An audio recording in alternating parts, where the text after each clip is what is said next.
you've mentioned to me you didn't want to just make decisions based on your gut, and so you put in a scoring system for prioritization. Share with listeners what that sort of V1 method looked like. Yeah, one of the first roles I opened, backing up to when I joined this organization, was for a product manager to lead product for platform engineering. And when I eventually brought Eleanor on, who's our product lead, the first thing we partnered on together was this prioritization framework. Because to your point, we all start with gut feeling prioritization, but I really didn't want to be in that position to do it that way for very long. The whole reason for my org existing, or a big one, is to reduce cognitive load of other developers, and having to gut feel prioritize things is a major cognitive load on me and my team. So, putting a well researched prioritization framework in place was a way to accomplish that. So what we did was we started sort of from the top down, and said, well, what is our vision or our mission as an organization? And I just touched on it, but the number one thing we identified is speed. Time to market, developer speed, whatever you want to call it. There are other things that are super important for us: cost optimization, security, runtime reliability, and quality. But most of those things have another team that, that's their first priority. We've got the InfoSec team. We have SRE teams and operations on the reliability side. We have FinOps on the cost side. But the one thing, again, that we really own is time to market and developer speed. So we focused on that. We started there. And we started prioritizing the sort of impact areas that we thought would make good criteria for projects that we were going to take on. And we made a formula. So we said, here are the 5 things we care about. It's speed, number 1, reliability, number 2, security, cost, and then our own efficiency as a platform engineering team, because if we can improve the way that we work, we can provide more value in the other areas. And trust or reputation, so things that could help or hurt our standing with our user base, which in turn helps or hurts our ability to get these solutions adopted and help them. And then we just started tweaking it. So we actually started with the gut feeling prioritized list of projects, and then we started running them all through the calculation that we put together. So we added like weighted impact scores to each of those things. We said speed is worth 30% of the total prioritization score, and reliability is 25%, and so on, to reflect our prioritized list of factors. And then we just started seeing where there were inconsistencies between where the formula ended up and where we feel it should be prioritized. And that may sound a little counterintuitive, because I'm talking about how I want to not use gut feeling to prioritize, but ultimately we want to come up with a formula that can replicate what we actually care about in terms of prioritization. And we just kept tweaking and iterating on it. Occasionally, we would find that we were missing an impact factor altogether. One of them that we added later on is data oriented. So maybe something doesn't directly impact cost or reliability or speed, but it allows us to measure things, which will in turn allow us to make more informed decisions, which will impact the other things. So anything related to our metrics program, or anything that gets us more visibility into measurement and metrics, falls into that category. So it's a living, breathing thing, and it evolves over time.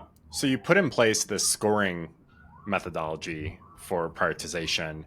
What were some of the challenges that came about with this approach? One of the challenges is calibrating the impact of projects from different domains on the same impact factors. So, for an example, we have projects in the developer experience domain, which could relate to putting in place a local stack configuration or base pod, which allows our developers to more easily replicate what it's like to run software in our AWS environment, but locally. And that has some impact on developer speed. Meanwhile, putting better documentation tooling in place from the enablement team could also impact developer speed, but in a very different way. But ultimately, we need these things to come out in a prioritized list for the org. So we're assigning numbers regardless of what the domain is. But it can be hard to apples say, it's a 2 for speed for that developer experience project and it's a 1 for the documentation project. That's something we've just kind of relied on practice and doing a lot of these and triaging and prioritizing to kind of get the hang of. But the initial challenge outside of that sort of tactical one was just getting buy-in from the organization. Uh, People want to move forward on things that they think are important, and they may not be happy with where that project ends up after running it through the prioritization formula. So there's a constant fight to check each other and make sure that we're not biasing the formula to push up numbers on projects that we think are more important, but are again calibrating and being having integrity across a number of different teams. And so more recently, you've defined a new way of thinking about project ideas where, as I understand it, everything flows down from these high level business goals you care about all the way down to specific projects. You've shown me the diagram of it. It'll be a little bit difficult for listeners to visualize, but we'll do our best attempt here. Try to explain, what inspired this approach, what it looks like, and how it works. Yeah, so it's funny that we're talking about the prioritization formula while we're literally reworking the entire thing right now. But one of the key points that we were missing with our current prioritization framework that you pointed out was this clear connection to the goals of the higher levels of the organization. So in our case, that's the goals and objectives of the technology org and the product org, and then SiriusXM as a whole. So what we decided to sit down and do is make sure that we have a clear way to map all the way from the company level objectives to tech org to our platform engineering level objectives, and all the way down to really where the prioritization and the execution happens at the team level in our org. And to do that, instead of just having this one layer of trying to map a project to how it impacts those certain prioritization impact factors I mentioned earlier, we actually defined here are the business outcomes or the goals that we track to reflect our success as an organization. And the highest level of those are things like, again, developer speed, ease of delivery, and those are two things that we actually use DX to measure on a quarter to quarter basis. And then we work down from there. So we've got I think 4 top level goals: again, speed, ease of delivery, cost, and blanking on the fourth one. But they flow down into more and more granular levels that allow us to prioritize at a team level. So below that, we have platform capabilities, which kind of identify all of the different scopes of the 5 teams in the organization. So it might be build and deployment, or local development, or sandbox development, or observability, incident management, all of the things all the levers we have to pull in order to affect those higher level goals.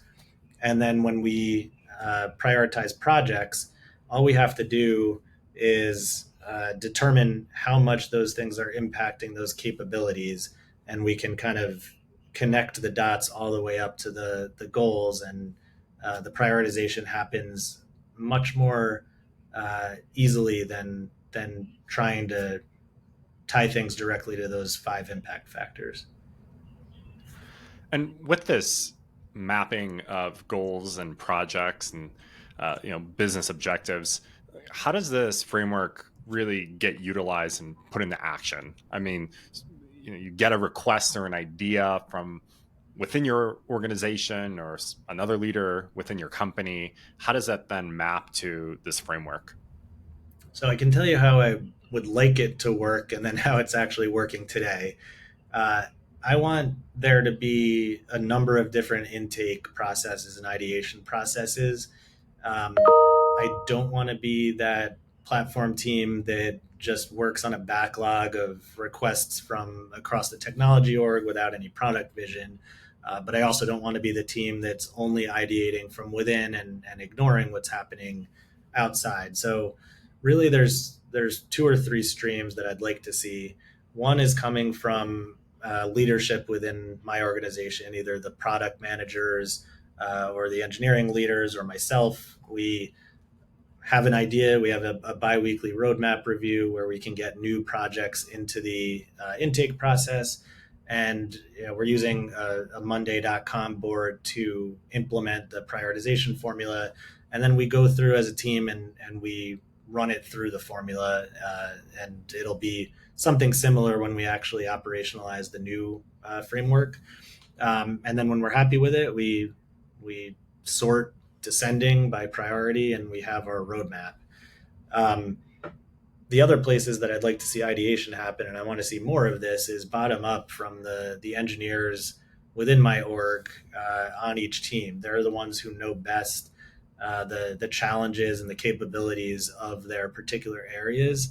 And I would love to lean on them more to get projects on the roadmap. And it's something that we haven't done a great job of so far. And then the third one is from outside the organization. So we have requests from the security team, we have requests from the development teams themselves, and we have a feature intake process or feature request intake process for that. And we triage those alongside things that are happening within the organization. But ultimately, unless we decide something is more of a one-off sort of backlog task that's not big enough to be project level, everything goes through the same prioritization framework, regardless of where it came from.